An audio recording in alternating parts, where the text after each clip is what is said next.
pada relief bagian belakang di Candi Sadabala ini ada relief Wanggisa. Relief ini diambil dari Wanggisa Samyutta, dari Samyutta Nikaya, dan Samyutta Nikaya itu bagian dari Sutta Pitaka ya. Nah, ceritanya itu ini ada seorang pertapa bernama Wanggisa yang sangat terkenal. Ya, ini ceritanya Wanggisa duduk di antara banyak orang dan ada tengkorak yang di bawah pohon itu. Kemudian ini ada yang dia bawa. Ini ceritanya Wanggisa itu punya keahlian. Ketika ada orang yang meninggal, dia cukup ambil kepalanya dan begitu kepalanya diketuk-ketuk dengan jarinya, dia akan langsung tahu di mana orang itu terlahir.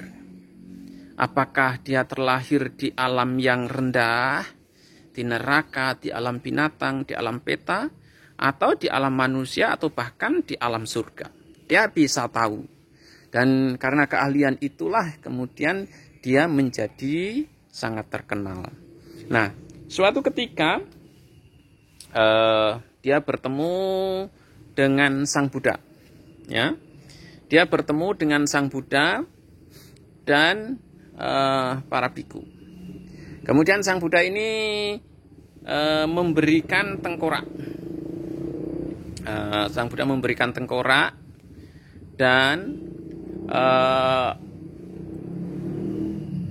Wanggisa ini gampang ngomongnya ditantang.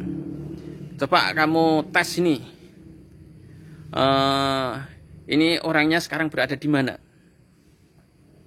Wanggisa menerima tantangan itu, tetapi begitu dia ketuk-ketuk tengkoraknya, ya ini ceritanya begitu dia ketuk-ketuk tengkoraknya, sekali nggak ketemu, 2 kali tidak ada juga, ketiga kalinya dia ketuk lagi, ternyata juga tidak ditemukan di mana-mana.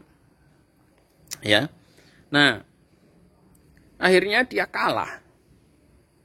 Ya, dia kalah dan bertanya kepada Sang Buddha, Bante, saya mengaku kalah dalam pertandingan ini, ya, dalam challenge ini. Bisakah Bante mengajari saya bagaimana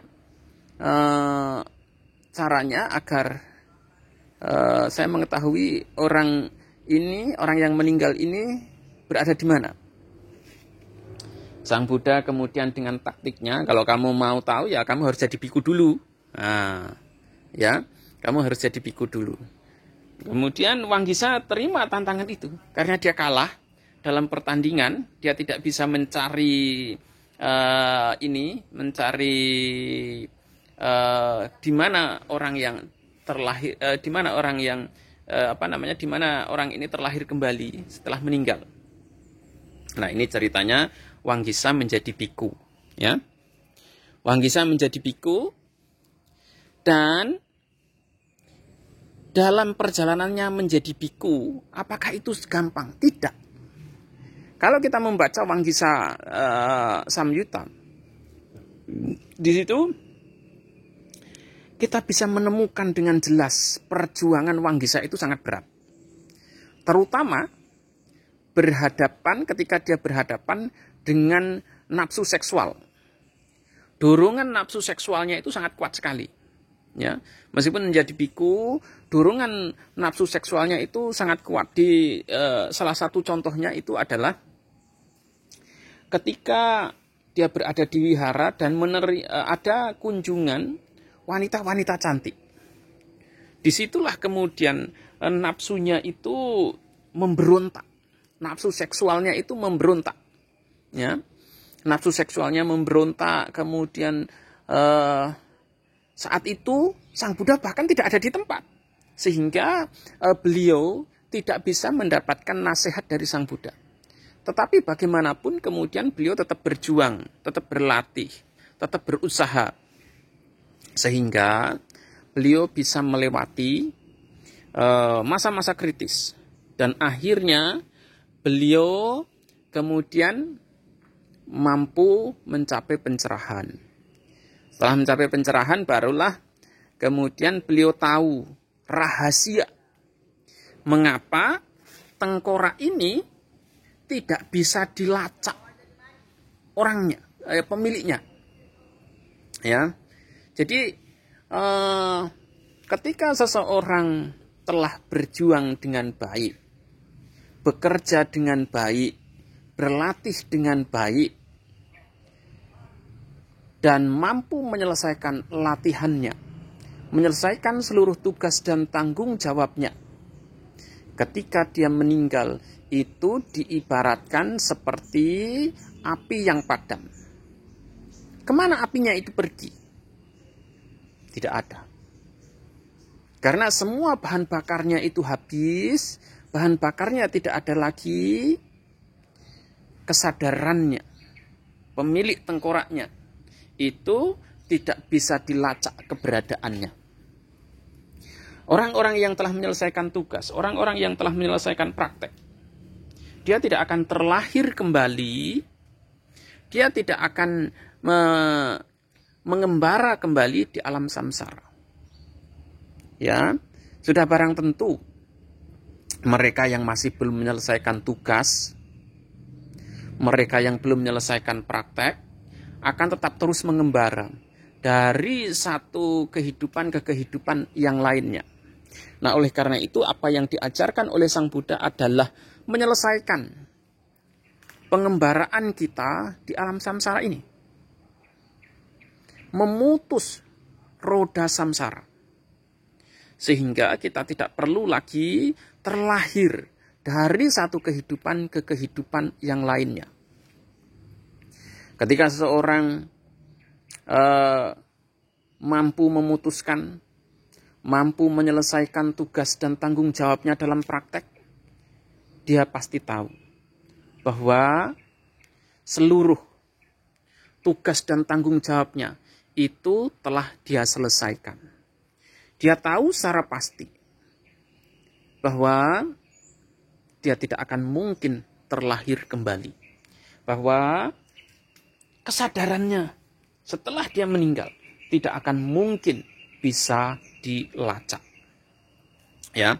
Nah, oleh karena itu semua orang sebenarnya punya potensi, punya kemampuan untuk praktek, untuk bekerja, untuk berjuang, untuk mematahkan roda samsara ini.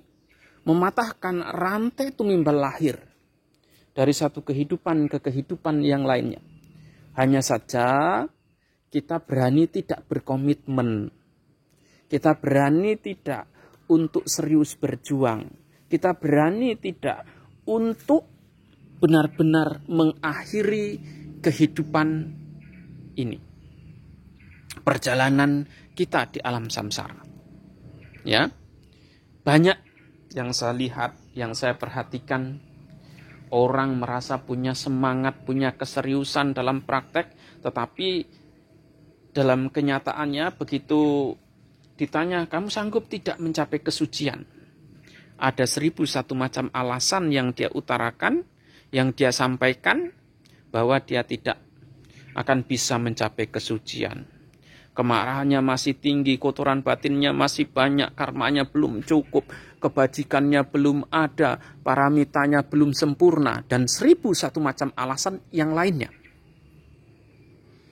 Nah, ini sebenarnya kalau kita mau tilik dengan baik, kita mau lihat dengan baik, alasan-alasan itu kita buat dengan tujuan dan harapan agar ego kita ini tetap bisa terus bertahan di alam samsara. Agar ego kita ini tidak terputus sampai di sini. Karena kita itu masih merindukan untuk terus terlahir kembali dari satu kehidupan ke kehidupan yang lainnya. Sama seperti dalam gambar dalam ilustrasi dalam tengkorak ini ya. Ini orang-orang yang masih merindukan untuk terlahir kembali. Tetapi tengkorak yang diberikan oleh Sang Buddha ini adalah tengkorak orang-orang yang sudah tidak merindukan. Sudah tidak lagi terlahir kembali di alam manapun. Begitu dia berjuang, begitu dia berlatih dengan komitmen yang serius. Berlatih dengan komitmen yang sungguh-sungguh. Sehingga begitu dia berlatih dengan komitmen dan keseriusan, usahanya membuahkan hasil dan dia bisa terbebas dari samsara. Ya, oleh karena itu, kalau memang ingin sukses dalam praktek, ya buang semua 1001 alasan yang kita buat.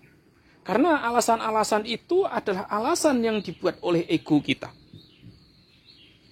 Agar kita ini tetap terus menikmati samsara. Tidak lebih dari itu sebenarnya. Apapun alasannya. Saya berumah tangga, saya sibuk, saya tidak punya waktu dan sebagainya. Itu hanyalah alasan-alasan yang dibuat oleh ego kita untuk memuaskan, untuk bersifat evasi, menghindar. Ya, untuk menghindar agar kita tidak praktek dengan serius. Tidak lebih dari itu. Ya. Tapi kalau kita memang adalah orang-orang yang menjadi murid Sang Buddha, seperti Wanggisa ini, kita akan berjuang dengan sungguh-sungguh menyingkirkan semua alasan yang ada, semua alasan yang kita buat, dan berkomitmen untuk praktek dengan serius. Dan berkomitmen untuk praktek dengan sungguh-sungguh. Disitulah kemudian baru kesuksesan akan kita capai. Semoga kita semuanya menjadi orang-orang yang memiliki komitmen dalam praktek. Menjadi orang-orang yang memiliki keseriusan dalam praktek. Sehingga kita mampu memutuskan roda samsara. Persis seperti Bhikkhu Wanggisa yang memiliki keyakinan bahwa dia pun punya potensi yang sama seperti Sang Buddha untuk bebas dari roda samsara.